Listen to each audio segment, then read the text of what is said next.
Hello my dear students, আজি তোমালোকৰ কাৰণে মই ক্লাছ 9ৰ সায়েন্সৰ প্ৰায় 10টা MCQ কুৱেশ্যন লৈ আহিছোঁ। যি MCQ কুৱেশ্যনবিলাক তোমালোকৰ এক্সামৰ কাৰণে ভেৰি ভেৰি ইম্পৰ্টেণ্ট, যি এক্সামত তোমালোকৰ প্ৰতি বছৰে আহি থাকে। চ' এই MCQবিলাক 10টা MCQ তুমি দেখি গ'লে পৰীক্ষাত তুমি 100% কমন পাবা আৰু তোমাৰ এক্সামৰ কাৰণে বহুত কি হ'ব, হেল্প হ'ব। চ' সকলোৱে আহক আমাৰ MCQ ভিডিঅ'খন ষ্টাৰ্ট কৰোঁ। ফাৰ্ষ্ট কুৱেশ্যন তোমালোকৰ কাৰণে ফাৰ্ষ্ট MCQ কুৱেশ্যন কি আছে যে বৰফৰ গলনাংক কিমান? যে এটা দিয়া আছে 0 ডিগ্ৰী চেলচিয়াছ, এটা দিয়া আছে 100 ডিগ্ৰী চেলচিয়াছ, 0 কেলভিন আৰু আন এটা দিয়া আছে 100 কেলভিন। যেহেতু আমি সকলোৱে জানো যে বৰফৰ গলনাংক কি হয়, 0 ডিগ্ৰী চেলচিয়াছৰ পৰা কি হয় বৰফৰ গলনাংক ষ্টাৰ্ট হয়। চ' 1 নম্বৰৰ কুৱেশ্যনৰ এনচাৰ হ'ব 0 ডিগ্ৰী চেলচিয়াছ। এতিয়া 2 নম্বৰ কুৱেশ্যনটো ভেৰি ভেৰি ইম্পৰ্টেণ্ট তোমালোকৰ এক্সামৰ কাৰণে। কি কুৱেশ্যন? 0 ডিগ্ৰী চেলচিয়াছক কেলভিনত প্ৰকাশ কৰা।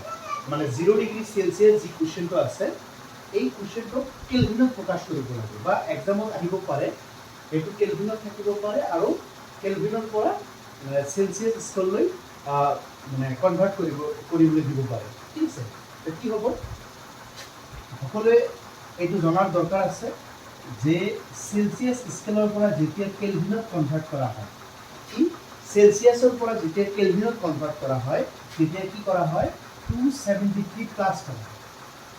273 কি কৰা হয়, প্লাছ কৰা হয়। ঠিক আছে, আৰু যেতিয়া তুমি কেলভিনৰ পৰা চেলচিয়াছলৈ কনভাৰ্ট কৰিবা তেতিয়া 273 কি কৰিব লাগিব, মাইনাছ কৰিব লাগিব।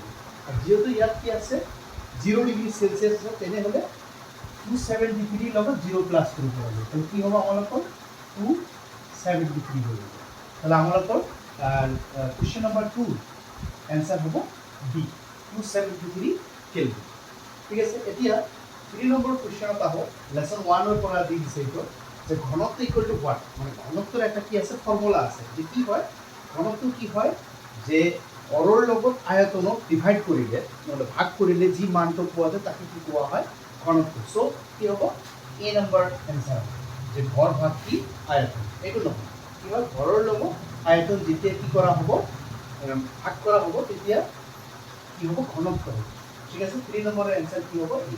এতিয়া 4 নম্বৰ কি দিছে, 4 নম্বৰ কুৱেশ্যনটো মাজে মাজে তোমালোকৰ এক্সামত আহে আৰু কুৱেশ্যনটো মডিফাই কৰি দিব পাৰে।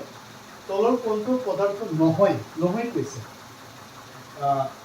ফাৰ্ষ্টত তোমালোকে বুজিব পাৰে পদাৰ্থ কি, যিবিলাক বস্তুৰ কি আছে ভৰ আৰু আয়তন আছে আৰু কি হয় এডোখৰ ঠাই আগুৰি থাকে, তেনেবোৰ বস্তুকে কি বুলি কোৱা হয়, পদাৰ্থ বুলি কোৱা হয়। ঠিক আছে, তেনেহ'লে ইয়াৰ ভিতৰত পদাৰ্থ নহয় কৈছে, কোনটো হ'ব নহয়, চকী পদাৰ্থ হয়। তেতিয়া কি হ'ব এই ঠাণ্ডা, যিটো আমালোকৰ কি আছে ঠাণ্ডা হয়, প্ৰেম হয়, আমালোকৰ মনৰ ভাৱ হয়, এইবিলাক আমালোকৰ পদাৰ্থ নহয়।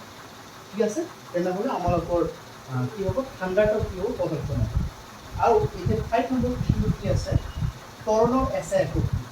যিহেতু ত্বৰণৰ এছআই একক এটা দিছে মিটাৰ পাৰ ছেকেণ্ড, এটা আছে মিটাৰ পাৰ ছেকেণ্ড স্কুৱেৰ, এটা আছে মিটাৰ ছেকেণ্ড স্কুৱেৰ আৰু এটা আছে কি মিটাৰ ইনভাৰ্স ছেকেণ্ড ইনভাৰ্স। ঠিক আছে, তেনেহ'লে আমালোকৰ 5 নম্বৰৰ এনসাৰ হ'ব কি মিটাৰ পাৰ কি স্কুৱেৰ ছেকেণ্ড স্কুৱেৰ, তোমাৰ 5ৰ এনসাৰ। ঠিক আছে, 6 কি আছে যে মটৰ গাড়ীৰ অডোমিটাৰ কি জোখে, হৰণ জোখে, দূৰত্ব জোখে, ত্বৰণ জোখে, নাইবা কি আছে 4 নম্বৰ ডি নম্বৰত কি আছে বেগ জোখে।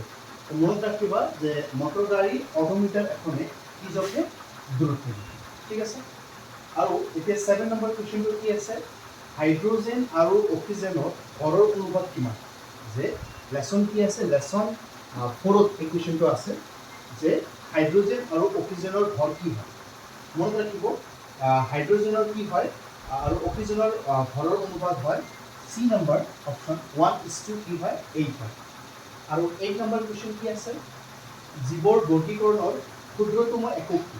যিহেতু জীৱৰ বৰ্গীকৰণৰ টোটাল ভাগ আছে কি 7টা ভাগ আছে, যিহত বৰ্গ আছে, গোত্ৰ আছে, প্ৰজাতি আছে, গণ আছে, জাতি আছে। কিন্তু আমালোকৰ এই কুৱেশ্যনটোত কৈছে জীৱৰ বৰ্গীকৰণৰ ক্ষুদ্ৰতম একেবাৰে সৰু এককৰ নাম কি। মনত ৰাখিবা প্ৰজাতি। কি হ'ব জীৱৰ বৰ্গীকৰণৰ একেবাৰে ক্ষুদ্ৰতম এককটো হৈছে কি প্ৰজাতি। আৰু এতিয়া 9 নম্বৰ নেক্সট কুৱেশ্যন যে ভাৰতীয় গণ প্ৰজাতি বা গো প্ৰজাতিৰ বৈজ্ঞানিক নাম কি? গো প্ৰজাতি যে আমালোকৰ যে ভারতীয় যে গো প্রজাতি আছে, গো মিন্স গরু যি জাতিটো আছে, এই গো প্রজাতির একটা সাইন্টিফিক নেম আছে। কি বল?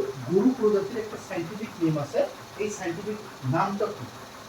একটা দিচ্ছে বস বেবিলাস, একটা দিচ্ছে প্যান্থোরিও, একটা দিচ্ছে বস ইন্ডিকাস, আর দুই নম্বর দিচ্ছে অকল। কি এবং মনে রাখিবা যে ভারতীয় গো প্রজাতির বৈজ্ঞানিক নামটা হচ্ছে Bos indicus. Very very important question. আৰু এতিয়া আমাৰ লগত 10 নম্বৰ কুৱেশ্যনটো কি আছে?